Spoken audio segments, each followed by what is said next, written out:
Tampa Bay Buccaneers, who just 2 years ago won the Super Bowl. Their starting QB, Tom Brady, decided to retire, but then, oh, wait, what's that? He came back. So they got Tom Brady back as their quarterback, but they don't have his tight end, Rob Gronkowski, back. He retired, and he says he's pretty firm on that decision. Yeah, I believe it when I see it. But you got Tom Brady there, so you have a chance to win. I mean, the Buccaneers, they won the Super Bowl, like I just said, 2 years ago. Last year, they lost to the eventual Super Bowl champions in an overtime game. So they obviously still a very great roster. They did lose some pieces besides Gronk. They lost Antonio Brown on offense as well. They lost Ali Marpet on their offensive line. And I mean, they're probably going to be without Chris Godwin for the beginning of the year. But they still got a great receiving room. They got Mike Evans still. They signed Russell Gage to be wide receiver. Still got Cameron Brate there. They drafted Kate Auden, who I kind of liked coming out. And then, yeah, see some other guys step up like Tyler Johnson, maybe Jalen Darden, some guys like that. Yeah, I think they stay around what they did last year. I don't think the Marpet thing messes them up quite a lot. They got Godeke out of the second round, I believe, maybe third, out of Central Michigan. He's pretty solid. He's going to start right away at the left guard. They lost Alex Kappa. You didn't talk about that, but they replaced him with Shaq Mason. Yep. So they got better. So that's always great. They're pulling Cap out of their ass. But it is what it is. And they signed Russell Gage, who's also a very solid slot receiver. He'll probably be playing that wide receiver 2 role for a good amount of the year. But, yeah, I think they stay the exact same. I don't think anything's changed. Obviously, Marpet hurts, but I feel like they have a good surrounding cast on that line where it's not going to make that much of a difference. And on the defensive side, they lost Pierre-Paul as of right now. They lost Sue as of right now. They got Akeem Hicks to replace. They got Akeem Hicks. Yep, and I mean, we'll see. And they got Logan Ryan. Yeah, they did get Logan Ryan, didn't they? They did. With all that money they have. Did they get Logan Ryan? They did. Let's look at the touch right now. I don't see him on here. He was supposed to be starting next to Antoine. Last time I saw. They 100%. Oh, there it is. I see him. They definitely said safety on here. Yeah, that's right. He's playing safety.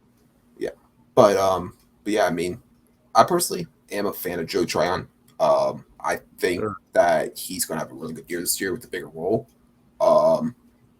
And they have what may be the best linebacker do in the NFL, and Devin White and Levante David. Not as talented Devin White as some people are, but he still is one of the better linebackers in the NFL. And yeah, like you said, they got Logan Ryan. They also got Keanu Neal from Dallas. And one of my favorite draft picks was Zion McCollum that they got in the 5th round. I'm kind of shocked that he fell that far. I remember telling you like early in the draft process that he was someone that I really loved coming out. And I think he's going to have a chance to play early. I know they got Carlton Davis back, right? I think he was free agent. They re-signed him. Or they re-signed Carlton Davis with all that money they have left over. Jamal Dean they have. Sean Murphy-Bunting, who's a pretty good nickel.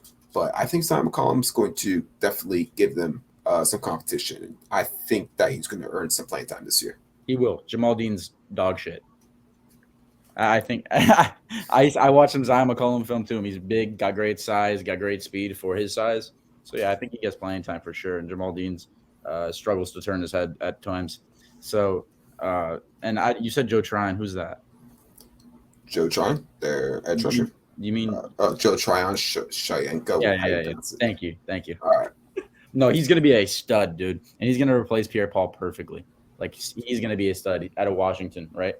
He's gonna be crazy. Coming across from Barrett, that team is just scary every year, and they sign and get better every year. So all you need to be a good NFL team is Tom Brady. And they have Todd Bowles as head coach now. That man is terrible. Yeah, and actually that is something that I did kind of forget top of my head, but that is going to make a difference. I mean, Todd Bowles ran defense last year, and they were one of the best defenses in the NFL last year. Just like the offense went the best, but Bruce Arians no longer going to be there. He's not going to be the play caller. I think he was the play caller last year. I don't think Which was calling the plays last year. So that's gonna be interesting to see. But at the same time, you have Tom Brady. Tom Brady might have actually been to play Carr last year, so don't think that's gonna be too big of a deal. But is Todd Bowles gonna call the defense as head coach? I don't know. So it'll be interesting to It see doesn't how the defense matter. will perform. It That it's doesn't matter. it'll matter. It'll matter No, if it he's calling won't, plays or dude. not. That defense is like you have a Pro Bowl defense. The defense is it's going to be good no matter what. But I'm saying it's Exactly. still going to be a top 10 caliber defense like it has been For with sure, Adam, or it's because going to of the be more players. 15th ranked. Yeah, for sure, because of the players. And the Chargers defense is going to be amazing, top 10 too, but it's not going to be because of their DC. It's going to be because they have all-stars all around. It's they I hate coaches getting credit for that.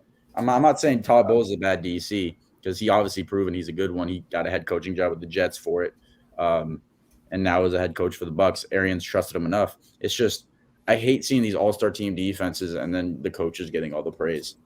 The coaches do matter a lot with They do. schemes and all that. Like he's a big reason for a lot of their jumps.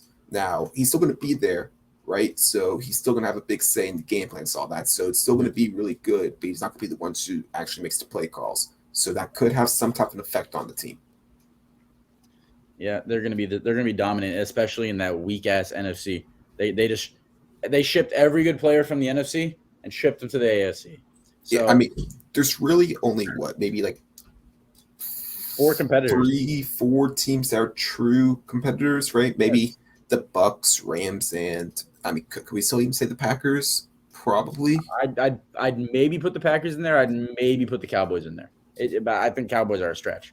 I So think put the Cowboys. yeah, I don't. There's That's one all other right. team that I would maybe put up there, and that's only if one player breaks out, which would be if Trey Lance Don't say breaks them. out, it could be the Niners. They're coming third in their division, Zach. We ain't gonna talk about that again. All right, let's